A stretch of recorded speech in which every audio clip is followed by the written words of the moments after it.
Bonjour à tous. Salut. Salut Marie. Bonne rentrée. Voilà, c'est ça, bonne rentrée à tous. Nouvelle saison, saison 5, d'aller plus loin.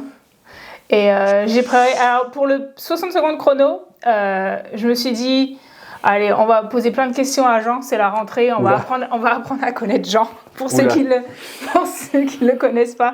Donc j'ai préparé 30 questions. Je vais lancer mon chrono de 1 minute. On va voir en fait en 1 minute combien tu réponds à combien de questions. Ouh la vache. C'est très simple. C'est des questions, il ne faut pas réfléchir. Tu vois ce que je veux dire ? Je réponds par oui ou par non ? Non, il y a des questions où il faut que tu dises des trucs. Oh là, ok. Genre, je te spoil, la première question, c'est ton jour préféré de la semaine. Ok. Il y a rien de... C'est pas philosophique, c'est pas spirituel, c'est juste pour le fun. T'es prêt ? Je lance le chrono. Ok, jour préféré de la semaine ? Vendredi. Surnom que tes parents te donnaient quand t'étais petit ? Jeannot. Dernière chanson que t'as écoutée ? Oh la vache. Goodness of God. Ok. Tu préférais pouvoir parler toutes les langues du monde ou alors pouvoir parler aux animaux ? Toutes les langues du monde. Ta saison préférée ? Ma quoi ? Ta saison préférée. Ma saison ? Le printemps. Combien de temps ça te prend pour te préparer le matin ? En moyenne. 15 minutes. Une échelle de 1 à 10, es-tu un bon conducteur ? Oh, 8.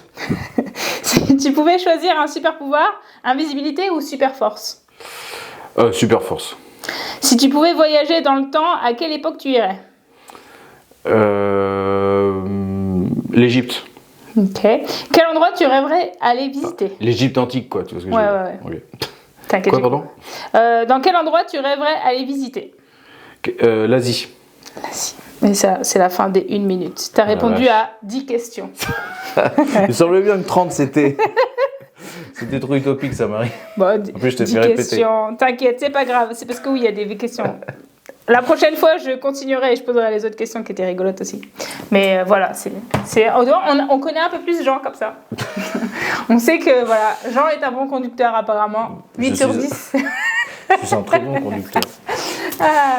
Mais du coup, tu as préparé un petit partage pour nous ? Oui, écoute, j'aimerais te partager un psaume. Et c'est le psaume 77. Et qui dit ceci. Alors, au verset 2, il dit « Ma voix s'élève à Dieu et je crie, ma voix s'élève à Dieu et il m'écoutera. Au jour de ma détresse, je recherche le Seigneur. La nuit, mes mains sont étendues sans se lasser. Mon âme refuse toute consolation. Je me souviens de Dieu et je gémis. Je médite et mon esprit est abattu. Tu tiens mes paupières en éveil et dans mon trouble, je ne puis parler. Je pense aux jours anciens, aux années d'autrefois. Je pense à mes cantiques pendant la nuit. Je fais des réflexions au-dedans de mon cœur et mon esprit médite. Le Seigneur rejettera-t-il pour toujours ? Ne sera-t-il plus favorable ? Sa bonté est-elle à jamais épuisée ? Sa parole est-elle anéantie pour l'éternité ? Dieu a-t-il oublié d'avoir compassion ? A-t-il dans sa colère retiré sa miséricorde ? Bon, t'as bien compris que c'est pas un super psaume de rentrée peut-être, mais en tout cas, moi en me projetant cette année, je sais que cette année, je vais avoir des moments comme ça. Et si on est tous sincères, on aura tous à un moment donné des moments où on doute, des moments où on est abattu, des moments où on est triste. Mais ce que j'aime déjà noter dans ce psaume d'Asaph, la première des choses, c'est que il parle avec Dieu et il sait qu'il va l'écouter. Et ça, je pense que c'est quelque chose qu'on ne doit jamais perdre dans le moment de détresse, c'est de savoir que Dieu, il va nous écouter, que Dieu, il va être là, il va être avec nous. Et la deuxième chose aussi, c'est le temps. Peut-être que quand on est des moments comme ça, on a besoin de plus de temps. Tu vois, lui, au verset 3, il dit « La nuit, mes mains sont étendues sans se lasser ». Ça, c'est l'attitude en général du psalmiste quand il dit qu'il est en train de prier. Toute la nuit, il est en prière. Et bien sûr aussi, il est en prière toute la nuit. Pourquoi ? Parce qu'il ne peut pas dormir. Il ne peut pas dormir parce que son esprit est abattu. Et je ne sais pas si ça t'est déjà arrivé, mais moi souvent, quand des personnes sont dans cet état-là, je leur dis « Oui, mais rappelle-toi de ce que Dieu a fait ». Et au verset 4, lui, il s'en souvient. Il dit « Regarde, je me souviens de Dieu et je gémis. Je médite et mon esprit est abattu. » Et en fait, lui, de penser, ce psalmiste, de penser à ce que Dieu avait fait avant pour lui, son esprit, c'est encore pire. Son esprit est encore plus abattu, mais à un moment donné, il est quand même dans ses réflexions. En verset 7, il dit « Je pense à mes cantiques pendant la nuit, je fais des réflexions au-dedans de mon cœur, mon esprit médite. » Et ensuite, il va se poser des questions qu'on va essayer de répondre ensemble. La première question, il dit « Le Seigneur rejettera-t-il pour toujours ? Ne sera-t-il plus favorable » au verset 8 ? Et on connaît tous ce verset, et c'est ce verset-là que j'ai envie de te donner, qui dit « Car Dieu ne rejette pas à toujours, mais lorsqu'il afflige, il a compassion selon sa grande miséricorde. » Lamentation 3, 31, 32. Le Seigneur, il sera toujours avec nous. Et toutes ces questions, en fait, on dit « Ne rejettera-t-il pour toujours ?» Non. Ne sera-t-il plus favorable? Si, il sera toujours favorable pour nous. Au verset 9, « Sa bonté est-elle à jamais épuisée ?» Lamentation 3, 22, 23 encore, « Les bontés de l'Éternel ne sont pas épuisées. Ses compassions ne sont pas à leur terme. Alors, le renouvellement chaque matin, oh, que ta fidélité est grande. » Et on peut confier dans notre Seigneur. Et toutes ces choses, on peut vraiment confier que le Seigneur, il sera toujours avec nous. Si on continue, ces promesses est-elles anéanties pour l'éternité? On a ce verset dans 2 Pierre 3, 9 qui nous rappelle que le Seigneur ne tarde pas dans l'accomplissement de la promesse, comme quelques-uns le croient. Mais il use de patience envers nous, ne voulant qu'aucun ne périsse, mais que tous arrivent à la repentance. Et le Seigneur, s'il nous promet quelque chose, il va l'accomplir. Et en fait, quand on commence à ne plus se concentrer sur ce que Dieu fait, mais vraiment sur qui est Dieu, qui vraiment il est. Donc, à travers ces questions, on peut voir un Dieu fidèle, on peut voir un Dieu qui est plein d'amour, qui a un amour inconditionnel pour nous. Et quand je me rends compte de tout ça, en fait, mon attitude change complet. Et on va voir au verset 14, il va dire « Ô Dieu, tes voies sont saintes, quel Dieu, est grand comme Dieu. Tu es le Dieu qui fait des prodiges. Tu manifestes parmi les peuples ta puissance. » Et on voit que... mais peut-être qu'il est toujours abattu, mais il s'est rappelé de qui est Dieu. Ouais, moi ça me fait penser, et tu viens de le dire, mais l'importance de... même dans... j'aime bien cette honnêteté de Asaph, et comme quoi on peut s'identifier à lui. Comme tu dis, parce que si on est honnête, ça nous arrive aussi.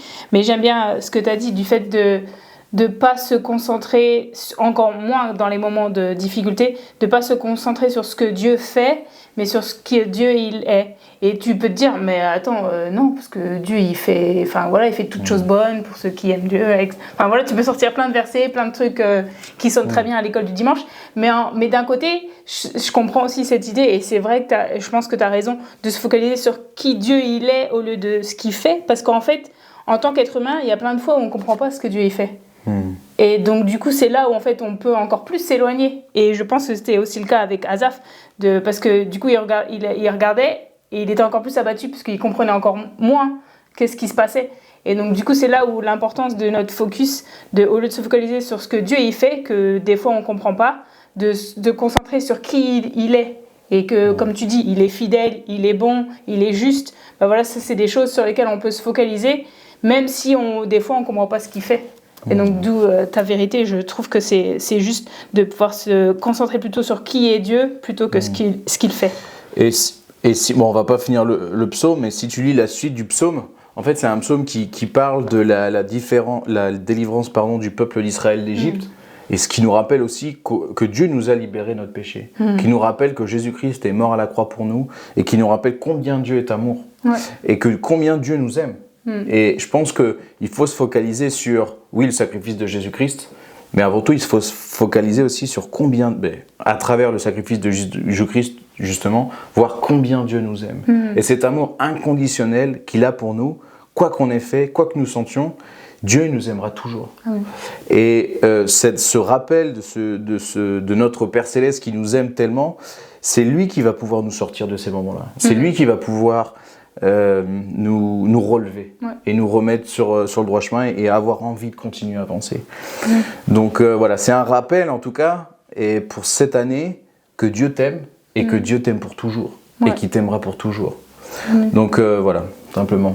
Non, c'est super encouragement qu'on puisse se focaliser sur qui est Dieu et pouvoir avoir cette honnêteté de communication avec lui, même dans les moments de doute, de savoir que c'est normal en fait, et que il faut pas s'auto-flageller, que c'est normal de crier à Dieu. Donc merci beaucoup Jean pour ce partage, et là on va passer à la promesse du jour avec Thomas. Coucou les amis, voilà, c'est la rentrée, j'espère que votre été s'est bien passé. C'est la rentrée aussi pour moi, qui continue mes études, et j'aimerais vous partager un verset qui m'a particulièrement encouragé en cette fin d'été où on commence à voir les cours qui vont reprendre, le travail qui va reprendre. Ça peut être un petit peu stressant, on va dire.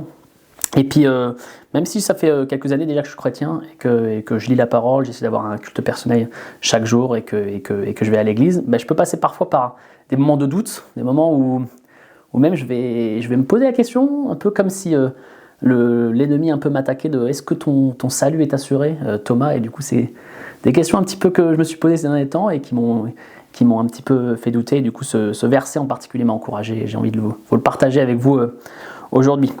Alors, il se trouve dans Romains, chapitre 4, et c'est les premiers versets de ce chapitre. Nous allons les lire.